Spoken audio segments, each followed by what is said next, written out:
हरे कृष्णा। पानीहटी चीड़ा दही महोत्सव, जिसको कि दंड महोत्सव भी कहते हैं, उसके उत्सव में आप सबका हार्दिक स्वागत है। भगवत गीता में श्री कृष्ण को अखिल रसामृत सिंधु बताया गया है। सारे रसों के सागर हैं श्री कृष्ण। और वही कृष्णचंद्र जब कलयुग में नवद्वीप मायापुर धाम में अवतरित होते हैं तो उनको गौरचंद्र बोलते हैं। राधा रानी के लविंग डिवोशनल सेंटिमेंट्स और उनके कॉम्प्लेक्शन को अपनाते हुए अपने खुद की स्वीटनेस को टेस्ट करने के लिए श्री कृष्ण जब आते हैं तो वो गौरचंद्र कहलाते हैं। चैतन्य महाप्रभु चंद्रमा के समान हैं।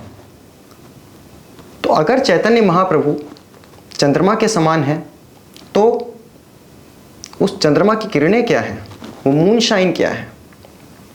चैतन्य महाप्रभु कभी अकेले नहीं आते। चैतन्य महाप्रभु पंच तत्व के साथ आते हैं। श्री कृष्ण चैतन्य प्रभु नित्यानंदा श्री अद्वैत गदाधर श्रीवासादि गौर भक्तवृंदा। चैतन्य महाप्रभु के आने का जो मुख्य कारण है वो है कृष्ण प्रेम के फ्रूट का आस्वादन, to taste the fruit of love of Godhead and to share this fruit among the fallen Kaliyuga rejects. Advaita Acharya के बुलाने पर, उनके पुकारने पर चैतन्य महाप्रभु आते हैं और इस लव ऑफ गॉड हेड के फ्रूट को आस्वादन करने में जो उनकी हेल्प करते हैं वो राधा रानी स्वयं हैं, गदाधर पंडित।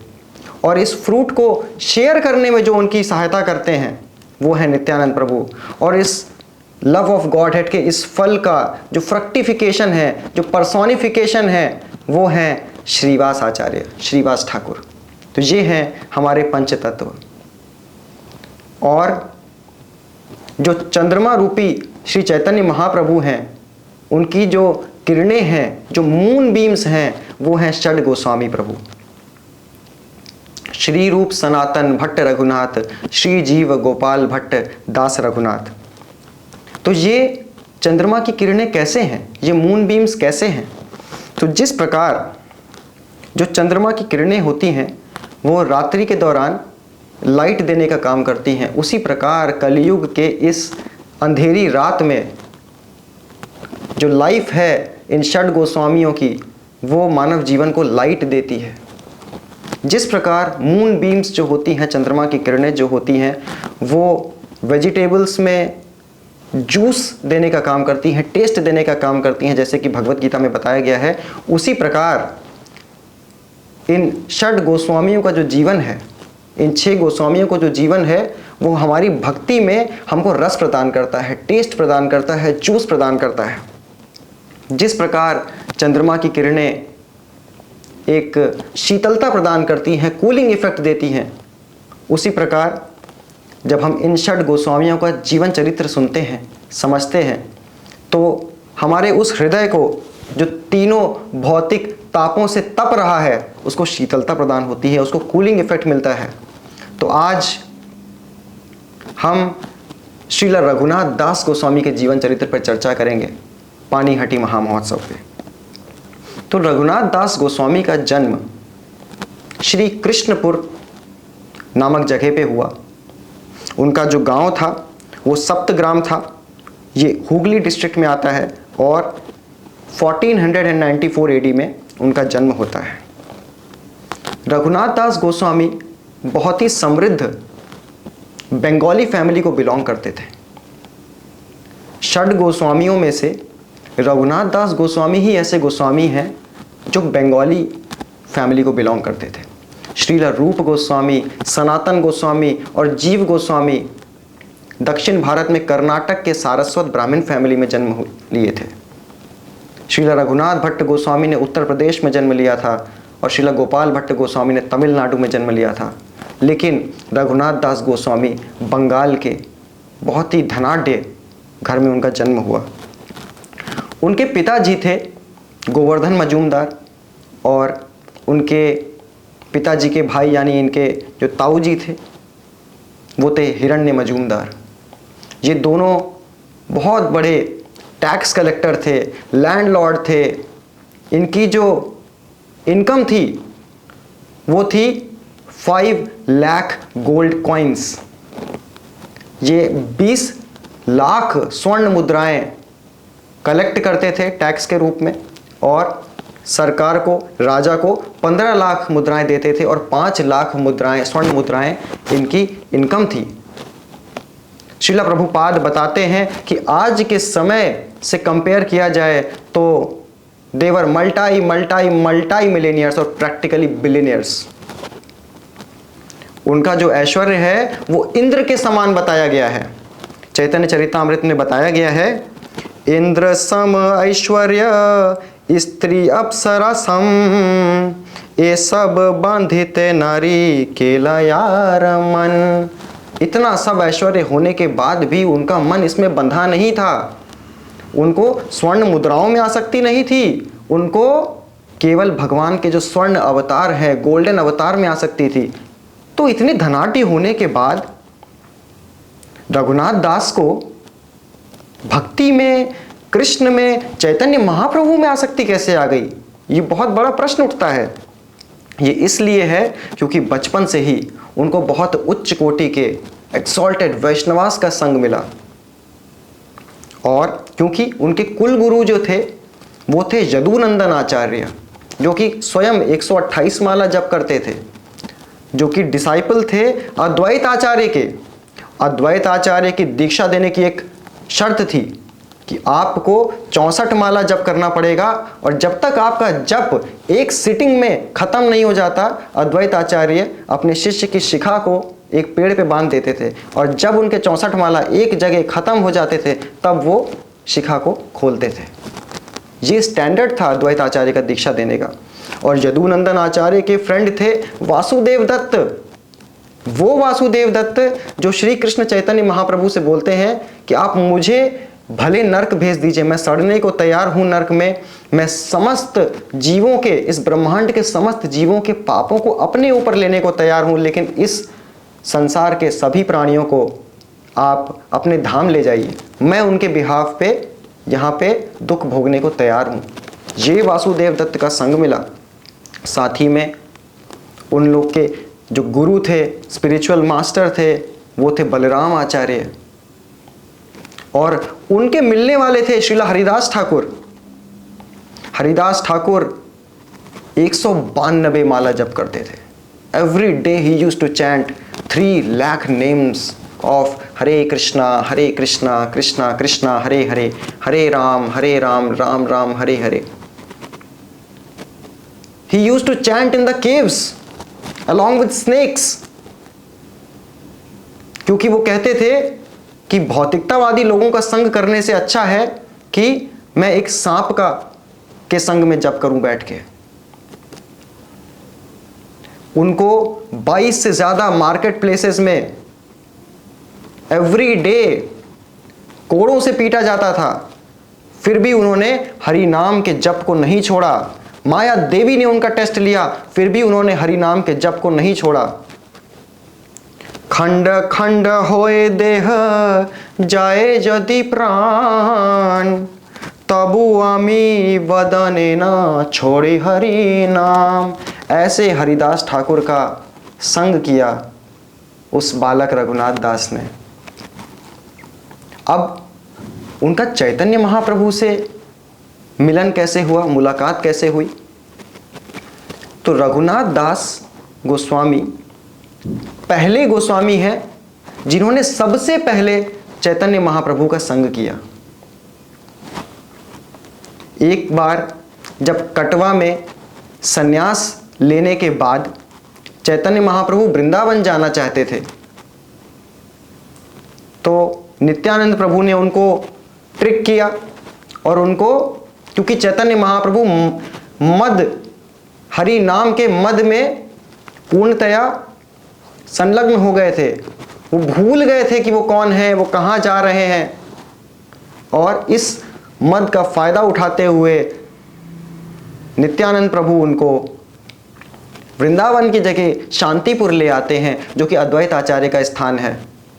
और वो इसलिए लाते हैं क्योंकि भक्तों को चैतन्य महाप्रभु बहुत प्रिय थे। शची माता को चैतन्य महाप्रभु बहुत प्रिय थे। वो चैतन्य महाप्रभु का दर्शन करते रहना चाहती थी। वृंदावन बहुत दूर है मायापुर से।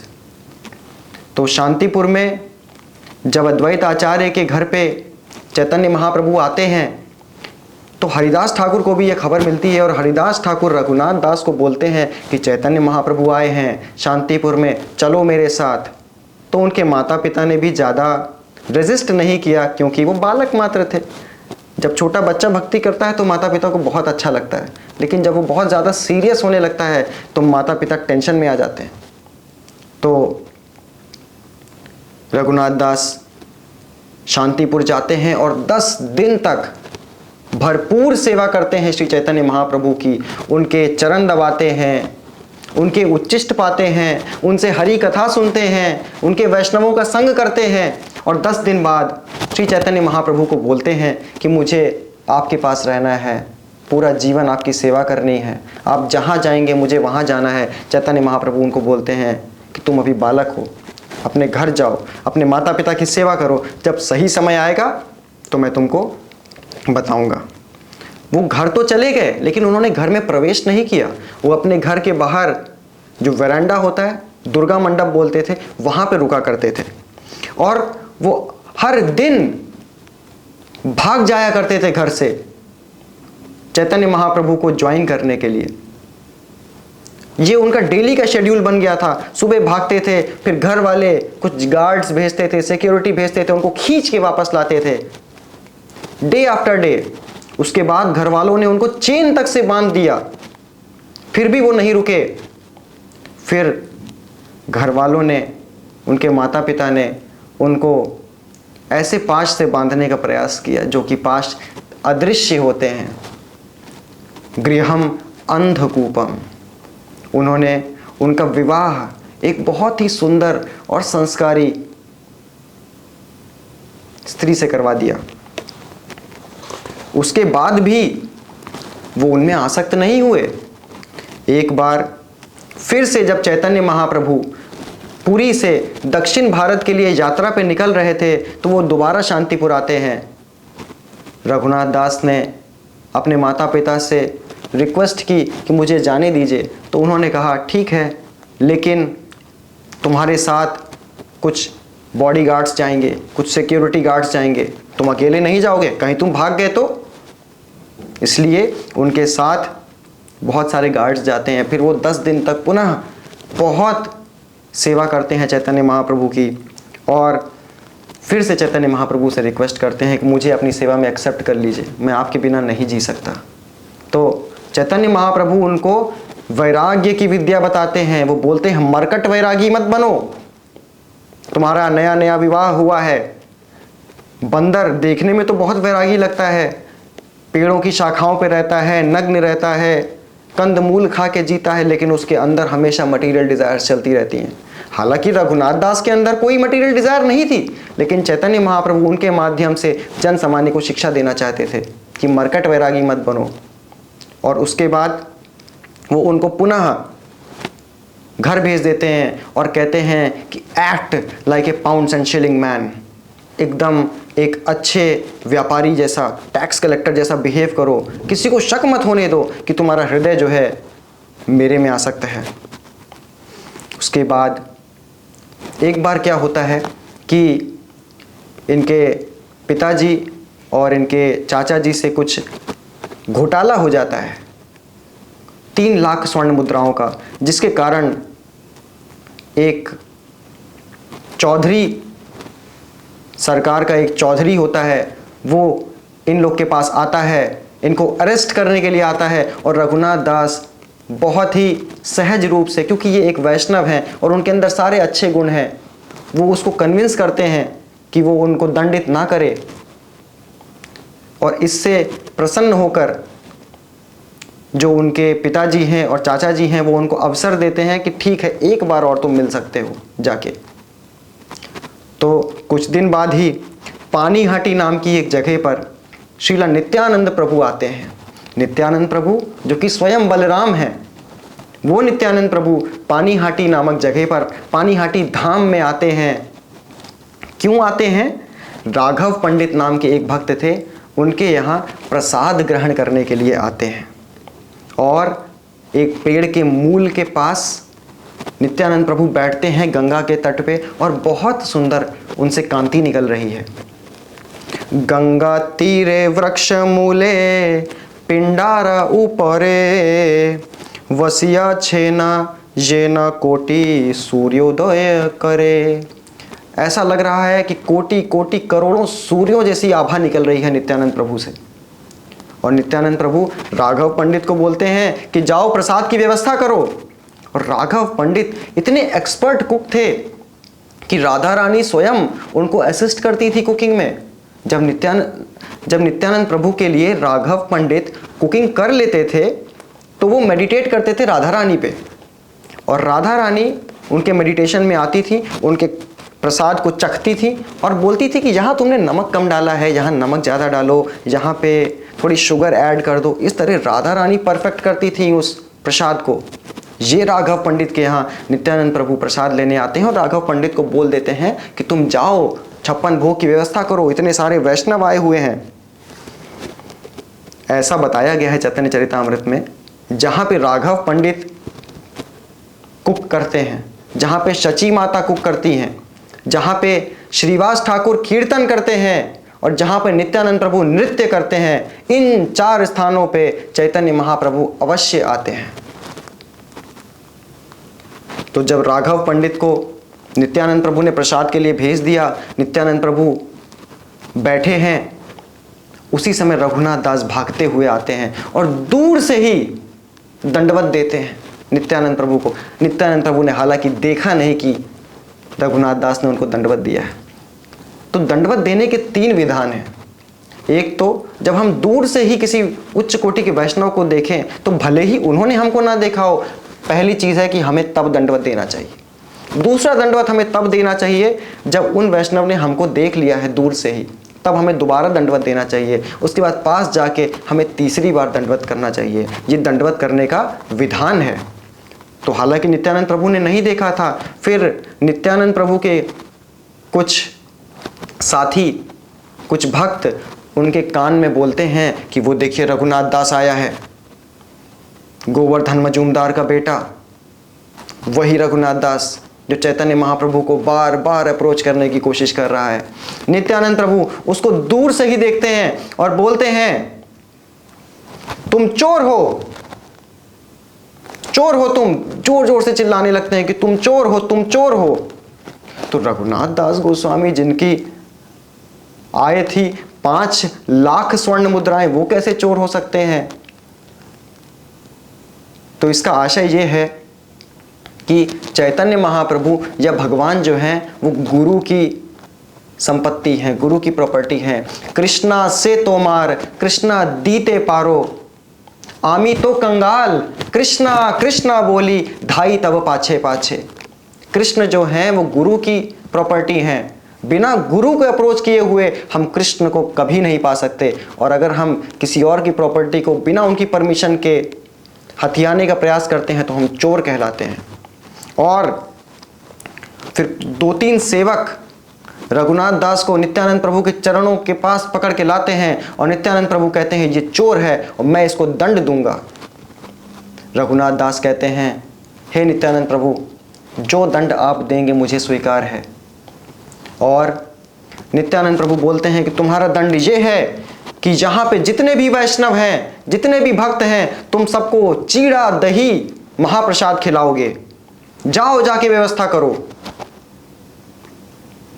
तो यहां से यह भी शिक्षा मिलती है कि रघुनाथ दास इतने संपन्न थे और चीड़ा दही बहुत ही हम्बल डिश है, इसके लिए बहुत ज़्यादा अरेंजमेंट्स करने की आवश्यकता नहीं होती है। कभी कभी हमको लगता है कि मैं इतना अमीर हूँ, जो बताइए मैं भगवान की सेवा में प्रस्तुत कर दूँ, चीड़ा दही क्या छोटी सी चीज़ बता रहे हैं। लेकिन इस तरीके से उनके सूक्ष्म ईगो को भी फ्यूज कर दिया नित्यानंद प्रभु ने और उनको बोला तुम सबको, सारे भक्तों को चीड़ा दही खिलाओ। और ऐसे तो कम लोग दिख रहे थे, आपने देखा होगा आरती हम लोग करते हैं 5 लोग आते हैं, हम लोग क्लास करते हैं 10 लोग आते हैं। कीर्तन करते हैं 20 लोग आते हैं, हम लोग प्रसाद करते हैं सैकड़ों लोग आ जाते हैं। उसी प्रकार जैसे ही ये अनाउंसमेंट हुआ कि रघुनाथ दास सारे लोगों को, सारे भक्तों को चीड़ा दही का प्रसाद करवाने वाले हैं, आस पास के नहीं दूर दूर के गांव से लोग आ गए। इतने लोग आ गए कि कोई उस प्लेटफॉर्म पे बैठा है, कोई प्लेटफॉर्म के नीचे बैठा है, कोई गंगा के तट पे बैठा है, यहाँ तक कि कुछ तो ऐसे थे जो गंगा में तैर रहे थे और चीड़ा दही खा रहे थे। और ये उत्सव चल रहा है, सबको 2-2 पॉट्स मिल गए हैं और एक पॉट में चीड़ा है योगर्ट के साथ, एक में चीड़ा है कंडेंस्ड मिल्क के साथ। सब लोग उसका आस्वादन कर रहे हैं, सब लोग नृत्य कर रहे हैं, हरी हरी बोल रहे हैं और प्रसाद ले रहे हैं। तभी नित्यानंद प्रभु चैतन्य महाप्रभु को वहाँ पे मेडिटेशन में आमंत्रित करते हैं। फिर चैतन्य महाप्रभु वहाँ आते हैं। बहुत कम ही लोग थे जो उस समय चैतन्य महाप्रभु के दर्शन कर पा रहे थे।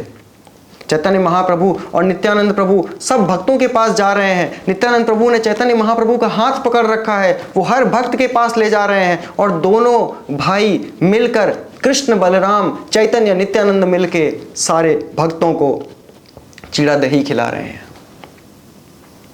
ये उत्सव चल रहा है। इसी बीच राघव पंडित वहां पे आते हैं अपने 56 भोग लेके। वो कहते हैं ये क्या चल रहा है, वो आश्चर्यचकित रह जाते हैं। नित्यानंद प्रभु बोलते हैं तुम भी बैठो, लगाओ जरा इनके लिए 2 पॉट्स में चीड़ा दही। तो वो कहते हैं बट मेरे प्रसाद का क्या होगा, राधा रानी ने बनाया है। देन वो कहते हैं कि अभी दिन में हम लोग यहाँ पे प्रसाद ले रहे हैं, हम लोग रात्रि में तुम्हारे घर पे कीर्तन करेंगे और प्रसाद लेंगे। और नित्यानंद प्रभु बोलते हैं हम तो ग्वाले लोग हैं, हमें खुले में नदी के तट पे बैठ के खाने की आदत है। ये वही बलराम हैं जो कृष्ण के साथ, अपने ग्वाल वालों के साथ वृंदावन में यमुना के तट पे प्रसाद ग्रहण करते थे। नित्यानंद प्रभु बोलते हैं गोप जाति आमी बहु गोप गण संगे, आमी सुख पाई ए पुलिना भोजन रंगे। हम इस नदी के तट पे भोजन में खुले में प्रसाद लेने के आदी हैं, हमें बहुत आनंद आ रहा है, हम तुम्हारे घर में रात्रि में प्रसाद ले लेंगे।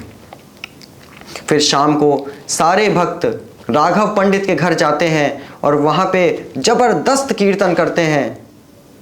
उसके बाद जब सारे भक्त कीर्तन में थक जाते हैं, उसके बाद राघव पंडित उनको बहुत प्रकार के प्रसाद खिलाते हैं। और वहीं रघुनाथ दास सबके उच्चिष्ट खा रहे हैं, चीड़ा दही के भी उच्चिष्ट खाए, जहाँ भी उच्चिष्ट खा रहे हैं, समस्त वैष्णवों की सेवा कर रहे हैं, सबको परोस रहे हैं। उसके बाद जब कीर्तन और प्रसाद हो जाता है, सब लोग विश्राम करने लगते हैं, सब लोग सो जाते हैं और रघुनाथ दास पूरी रात नित्यानंद प्रभु के पैर दबाते हैं, बाकी वैष्णवों के पैर दबाते हैं, उनकी सेवा करते हैं, उनके उच्चिष्ट खाते हैं, सारे बर्तन साफ करते हैं। और जब नित्यानंद प्रभु उठ के उनको देखते हैं तो उनके ऊपर कृपा करते हैं। नित्यानंद प्रभु अपने चरणों को रघुनाथ दास के सर पे रखते हैं और बोलते हैं very soon you will get Shri Chaitanya Mahaprabhu. बहुत जल्द तुम चैतन्य महाप्रभु के दर्शन और उनकी कृपा प्राप्त करोगे जगन्नाथपुरी में। फिलहाल तुम अपने घर जाओ और एक सही मौके का इंतज़ार करो। फिर जाते जाते रघुनाथ दास सारे वैष्णवों को डोनेशंस भी देते हैं। क्या भाग्य थे रघुनाथ दास गोस्वामी के कि नित्यानंद प्रभु निताई पद कमल कोटि चंद्र सुशीतल, वो नित्यानंद प्रभु के पद कमल रघुनाथ दास के मस्तक पर लगे। उसके बाद वो फाइनली गृहम अंधकूपम से बाहर कैसे आ सके। एक बार यदुनंदन आचार्य रघुनाथ दास गोस्वामी के घर पे आते हैं और वो बोलते हैं कि मेरा एक शिष्य है, वो मेरी डीटीज़ की वर्शिप करता था, मेरे विग्रह की वर्शिप करता था, वो कहीं भाग गया है। रघुनाथ दास तुम जाओ और उसको कन्विंस करो कि वो वापस से वर्शिप करे मेरी विग्रहों की। तो रघुनाथ दास कहते हैं ठीक है मैं चलूँगा। तो उनके पेरेंट्स उनको जाने देते हैं बिना गार्ड्स के। वो सोचते हैं अगर इसको भागना होता तो ये पानीहाटी में ही क्यों ना भाग गया होता। तो मौका पाते ही रघुनाथ दास जैसे ही निकलते हैं घर से और यदुनंदन आचार्य से कहते हैं कि आप चलिए मैं आ रहा हूँ। वो इमीडिएटली भागते हैं। पहले तो वो रूट पकड़ते हैं जो कि शॉर्टेस्ट रूट था टू जगन्नाथपुरी, बट फिर उनको लगता है कि उनके पिताजी तो बहुत संपन्न हैं, बहुत रिच हैं, बहुत जल्दी वो पकड़ लेंगे, बहुत इजीली पकड़ लेंगे। फिर वो लंबा रास्ता चुनते हैं, जंगलों से जाते हैं, पहाड़ों से कूद के जाते हैं। 12 दिन लग जाते हैं उनको पहुंचने में। उन 12 दिनों में बिना खाए बिना सोए वो चलते रहते हैं, भागते रहते हैं। उन्होंने उन 12 दिनों में मात्र 3 दिन भोजन पाया था। उसके बाद 12 दिन तक भागते भागते वो सीधा जगन्नाथपुरी में गंभीर पहुंचते हैं, जहां पे चैतन्य महाप्रभु रहा करते थे, स्वरूप दामोदर गोस्वामी के पास। चैतन्य महाप्रभु को देखते ही रघुनाथ दास दंडवत देते हैं, रोते रहते हैं। चैतन्य महाप्रभु उनको बोलते हैं कि finally he did it by Krishna's mercy, Krishna की कृपा से तुमने कर दिखाया।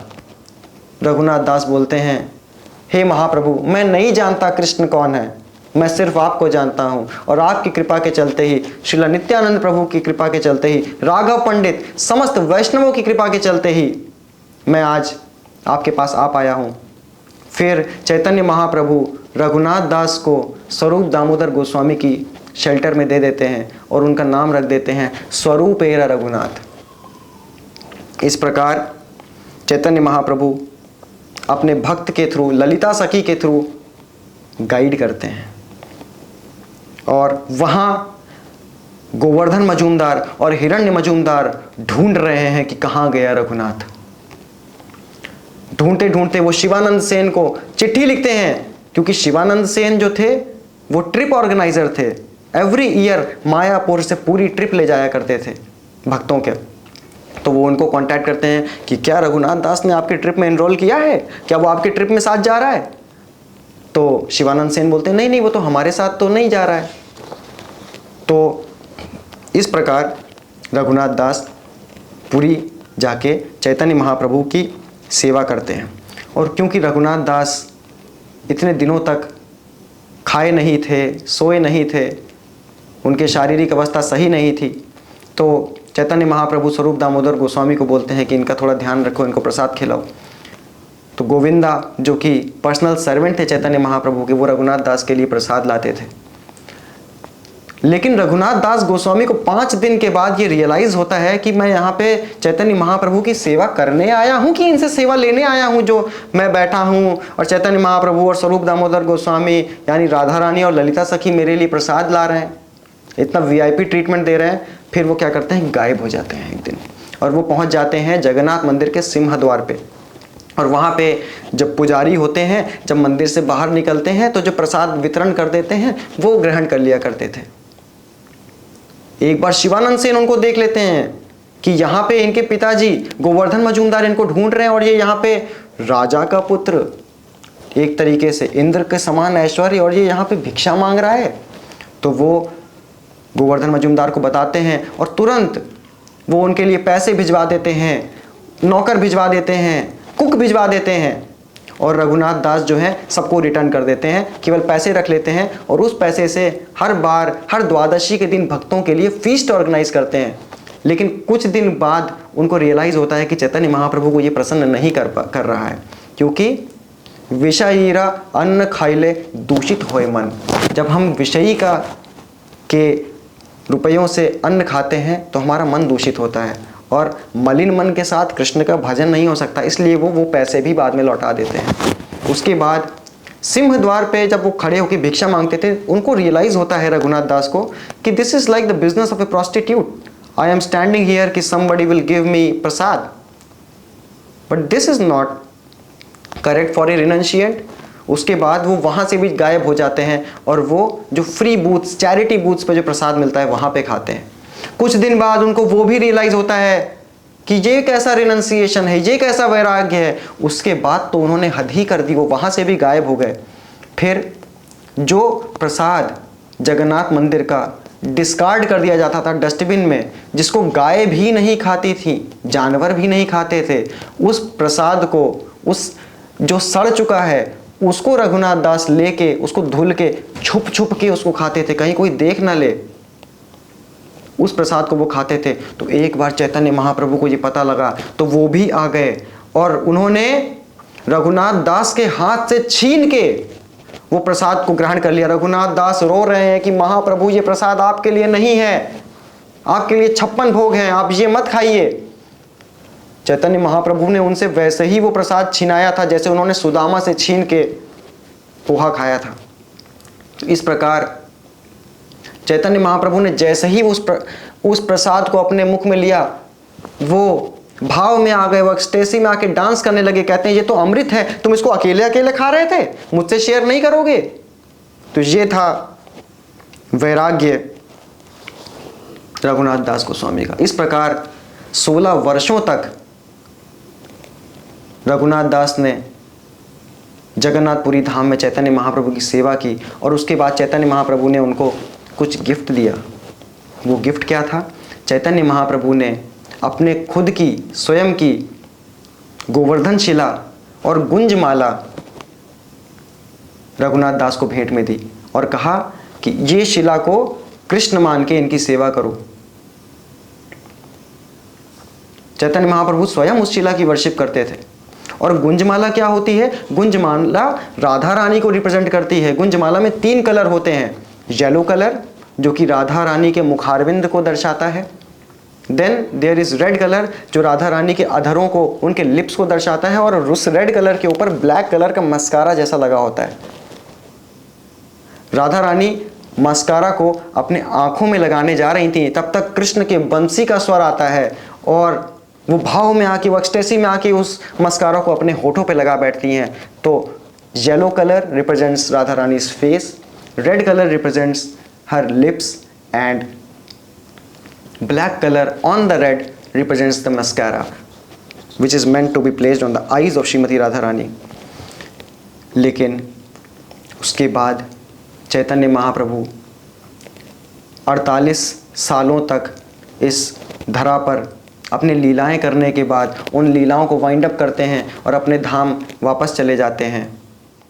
चैतन्य महाप्रभु जब अपने धाम वापस चले गए, अपने पास टाइम्स को जब उन्होंने वाइंड अप कर दिया, तो रघुनाथ दास गोस्वामी विरह की अग्नि में पागल हो गए। उसके बाद उनका एकमात्र सहारा स्वरूप दामोदर गोस्वामी थे जो कि ललिता सखी है। फिर स्वरूप दामोदर गोस्वामी के अपनी लीला में प्रवेश करने के बाद रघुनाथ दास गोस्वामी के जीवन में कुछ नहीं बचा। उन्होंने सोचा कि मैं अब वृंदावन जाऊंगा और वृंदावन में गिरिराज गोवर्धन पे चढ़ूंगा और वहां से कूद के अपने प्राण छोड़ दूंगा। इन प्राणों का कोई महत्व नहीं है बिना चैतन्य महाप्रभु के और बिना स्वरूप दामोदर गोस्वामी के। फिर वहां पे सनातन गोस्वामी आते हैं और रघुनाथ दास गोस्वामी को रोकते हैं।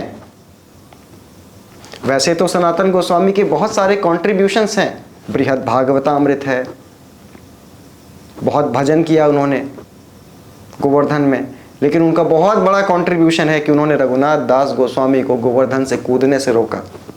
उसके बाद उन्होंने रघुनाथ दास गोस्वामी को बोला कि आपने 16 वर्षों तक चैतन्य महाप्रभु की इंटीमेट पास टाइम्स के दर्शन किए हैं, अब आप गौर कथा करिए।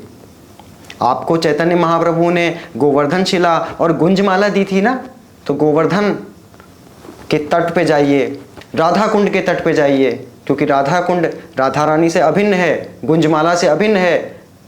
और आप गिरी गोवर्धन में जाइए, राधा कुंड के तट पे बैठ के भजन कीजिए, वहां पे गौर कथा करिए और वही गौर कथा आपको जीवित रखेगी।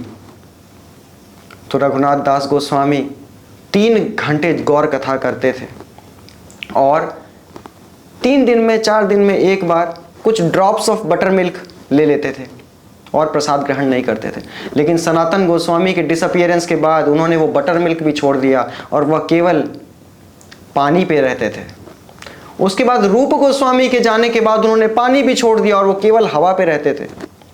3 घंटे गौर कथा करते थे और उस गौर कथा के नोट्स बनाते थे श्रीला कृष्णदास कविराज गोस्वामी, और वही नोट्स जो कि कविराज गोस्वामी ने एट द एज ऑफ 95 बनाए हैं, दैट कॉन्स्टिट्यूट श्री चैतन्य चरितामृत।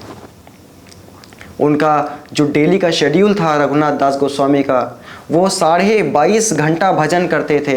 हरे कृष्णा कृष्णा कृष्णा हरे हरे, हरे राम राम राम हरे हरे। और ऐसा वर्णन आता है कि वो केवल 2 मुहूर्त आराम करते थे, 1 घंटा 36 मिनट।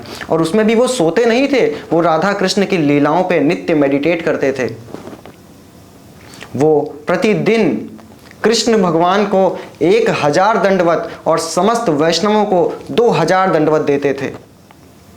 ऐसा वर्णन आता है, अनंत गुण रघुनाथेरा के करीबे लेखा, रघुनाथेरा नियम जेना पाषाणेरा रेखा।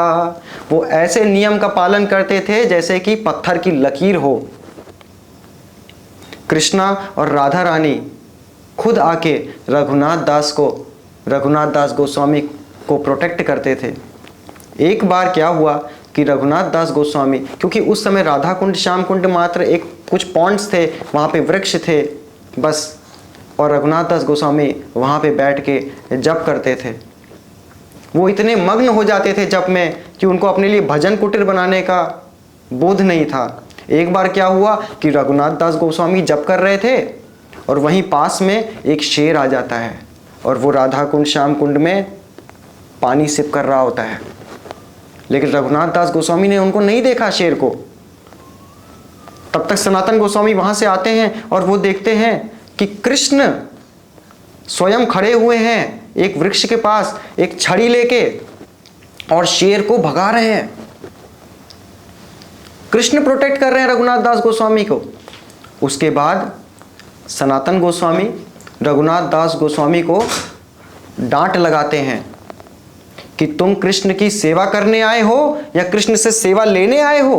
कृष्ण तुमको प्रोटेक्ट कर रहे हैं यहाँ के, तुम जल्दी अपने लिए भजन कुटीर बनाओ। रघुनाथ दास गोस्वामी कहते हैं ठीक है, लेकिन फिर से वो अपने भजन में मस्त हो जाते हैं। हरे कृष्णा कृष्णा कृष्णा हरे हरे, हरे राम राम राम हरे हरे। एक बार फिर क्या होता है, वो राधा रानी के लिए प्रार्थना कर रहे होते हैं, जप कर रहे होते हैं, बहुत तेज धूप होती है, तो राधा रानी आ जाती हैं और अपने दुपट्टा लेके रघुनाथ दास के सर के ऊपर लगा देती हैं। और ये दृश्य को फिर से सनातन गोस्वामी देख लेते हैं। फिर से वो आते हैं और रघुनाथ दास गोस्वामी को खूब डांट लगाते हैं कि तुम राधा रानी की सेवा करने आए हो राधा कुंड में या उनसे सेवा लेने आए हो? राधा रानी अपना दुपट्टा लगा रही हैं, वो स्वयं पसीने से तर हैं, लेकिन तुमको बचा रही हैं धूप से। अब भजन कुटीर बना लो। फिर रघुनाथ दास गोस्वामी अपनी भजन कुटीर बनाते हैं जो कि आज भी राधा कुंड में स्थित है। एक बार क्या होता है, एक भक्त जो कि बद्रीनाथ जी का, बद्री विशाल का बहुत बड़ा भक्त था, बहुत रिच मर्चेंट भी था, वो एक बार बद्रिक आश्रम जा रहा होता है कुछ डोनेशंस लेके बद्री विशाल जी के लिए। फिर बद्री विशाल जी उसके स्वप्न में आते हैं और उससे बोलते हैं मुझे ये डोनेशन नहीं चाहिए, तुम वृंदावन जाओ, गोवर्धन पे जाओ, राधा कुंड में जाओ, वहाँ पे रघुनाथ दास गोस्वामी मिलेंगे, उनको ये डोनेशन दे दो और वो वहाँ पे राधा कुंड और श्याम कुंड को रेनोवेट कराएंगे। वो भक्त वहाँ जाते हैं, रघुनाथ दास गोस्वामी को ढूंढते हैं और उनको वो डोनेशन दे के वहाँ पे रघुनाथ दास गोस्वामी के गाइडेंस में वहाँ पे वो बनाते हैं। तो जब वो श्याम कुंड बना रहे होते हैं, रेनोवेट कर रहे होते हैं, तब रघुनाथ दास गोस्वामी के स्वप्न में युधिष्ठिर महाराज आते हैं और बोलते हैं कि हम 5 पांडव यहाँ पे 5 वृक्षों के रूप में हैं, हमें मत काटना, हम भगवान के नित्य लीलाओं के दर्शन कर रहे हैं, थोड़ा साइड से काट के निकाल देना। तभी आज हम देखते हैं कि राधा कुंड तो रेक्टेंगुलर या चौकोर है, लेकिन श्याम कुंड श्याम की तरह थोड़ा सा टेढ़ा है। वहाँ पे उन 5 वृक्षों के लिए जगह बना के रास्ता बनाया गया है, जो कि रघुनाथ दास गोस्वामी ने बनाया था।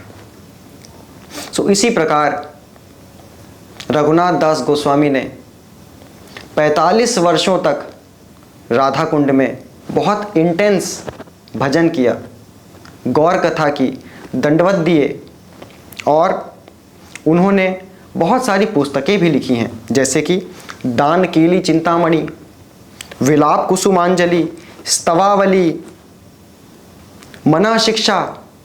रघुनाथ दास गोस्वामी हमारे संप्रदाय के प्रयोजन आचार्य हैं। संबंध होता है कि भगवान से संबंध स्थापित करना, उसके आचार्य हैं सनातन गोस्वामी। अभिधेय है भक्ति और अभिधेय आचार्य हैं रूप गोस्वामी, और प्रयोजन है कृष्ण प्रेम और उसके आचार्य हैं श्रील रघुनाथ दास गोस्वामी। वे अपने पूरे जीवन कृष्ण के लिए, गौरीचंद्र के लिए, स्वरूप दामोदर, रूपन सनातन के लिए रोए हैं। एक बार रूप गोस्वामी ने उनको अपनी लिखी हुई पुस्तकें ललित माधव और विदग्ध माधव भेंट की थी, जिसमें वर्णन है about the pangs of separation which Radha Rani feels for Krishna and which Krishna feels for Radha Rani. ये पढ़ के रघुनाथ दास गोस्वामी दिन रात विलाप करते थे, रोते थे और कहते थे मैं अपने शरीर को छोड़ दूंगा। तो उनको रोने से और उनके शरीर को बचाने के लिए रूप गोस्वामी उनके पास आते हैं और एक और पुस्तक लिख के उनको जल्दी से गिफ्ट करते हैं, जिसका नाम था Dan Keli Kaumudi. Actually this was a comedy, Dan Keli कौमुदी। वो उनको कर वसूली वाले जो लीलाएं हैं भगवान की, जो बहुत मधुर लीलाएं हैं, जिसमें कृष्ण कभी नकली मूंछ लगा लेते हैं और गोपियां उनका मजाक बनाती हैं, कभी उनको वस्त्र, स्त्रियों के वस्त्र पहना के उनका मजाक उड़ाते हैं, और बहुत उसको पढ़ने के बाद रघुनाथ दास गोस्वामी हंसते थे और उन लीलाओं में आनंद लेते थे। भगवान की नित्य लीलाओं में वो रति मंजरी हैं। कहीं कहीं ऐसा भी वर्णन आता है कि भानुमति या तुलसी मंजरी हैं। और इस प्रकार वो ललिता सखी के आश्रय में श्रीमती राधा रानी की सेवा करते हैं। रघुनाथ दास गोस्वामी ने अपना शरीर राधा कुंड में छोड़ा और भगवान की नित्य लीलाओं में प्रवेश किया। आज भी उनकी समाधि राधा कुंड पे स्थित है, हम जाके दर्शन कर सकते हैं। आज भी वो गोवर्धन शिला और गुंजमाला वृंदावन के राधा गोकुलानंद मंदिर में स्थित है, जहाँ पे हम उनका दर्शन कर सकते हैं। हमें रघुनाथ दास गोस्वामी के जीवन से वैराग्य सीखना है, हमें उनके जीवन से डिटर्मिनेशन सीखना है, हमें उनके जीवन से सरेंडर सीखना है, शरणागति सीखनी है, और सबसे पहले हमें उनके जीवन से सीखना है कि भगवान का आश्रय लेने से पहले नित्यानंद प्रभु या गुरु तत्व का आश्रय लेना चाहिए। सो इस प्रकार हमने पानीहाटी के महामहोत्सव पे रघुनाथ दास गोस्वामी और पानीहाटी चीड़ादही दंड महोत्सव के बारे में जाना। तो आइए प्रार्थना करते हैं रघुनाथ दास गोस्वामी से, नित्यानंद प्रभु से, चैतन्य महाप्रभु से, राधा कृष्ण चंद्र से, श्रील प्रभुपाद से, कि हम ज़्यादा से ज़्यादा सेवा कर सकें और रघुनाथ दास गोस्वामी के इन गुणों को अपने जीवन में उतार सकें। हरे कृष्णा।